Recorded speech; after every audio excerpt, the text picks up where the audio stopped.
In America, in the 1700s, no titled mobility dominated. Most whites and some blacks were farmers, and the social rank was loose. Indentured servants of America were the paupers and the criminals sent to the New World.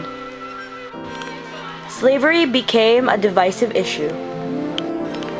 Black slaves were at the bottom of the social ladder with no rights or hopes of moving up or even gaining freedom. Not until the 1700s did roads connect even the major cities, and even then the roads were very perilous and bad to travel in. Travel was inexplicably slow. It took several days to get from one place to another. Waterways were used for transportation instead because the roads were bad. Although it was slow and undependable, it's cheaper and more pleasant than traveling by road. Population tended to cluster around navigable rivers. Taverns sprang up along main routes of travel as well as in the cities. They usually had games for amusement. Example, bowling and gambling. Most importantly, this is where people from all classes mingle, from junks to the rich.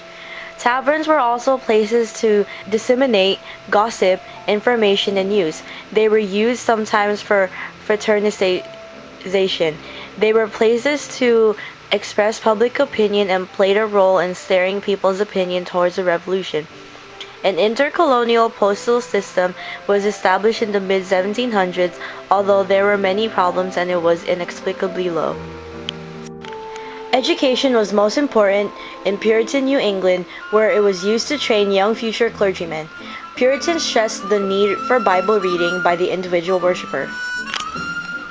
Education, mainly for boys, flourished almost from the outset in New England. Many New Englanders were sent to English universities such as Cambridge.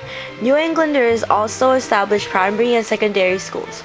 Farm labor used up most of the time that they would have been spent in school. Elementary schools were also established in the middle colonies in the South, some tax-supported and some privately operated.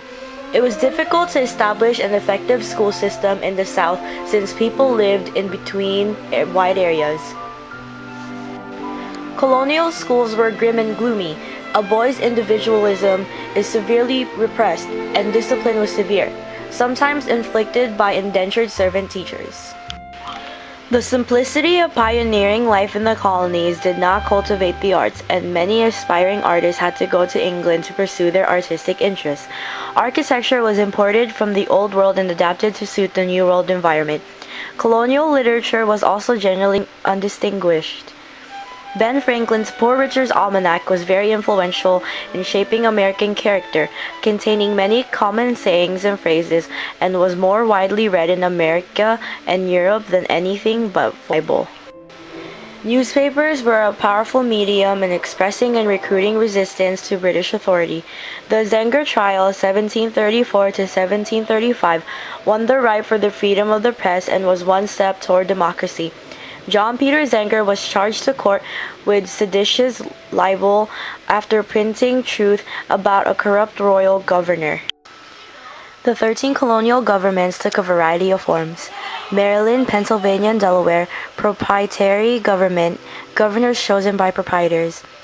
Rhode Island, Connecticut, self-governing, governors appointed by election. Other 8, royal colonies, governor appointed by king.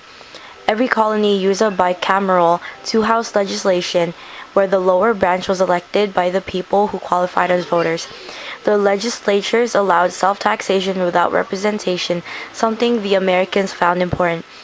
When the assemblies didn't get what they want from the governor, they got around it by withholding the governor's salary, since governors are paid through the colony's taxes.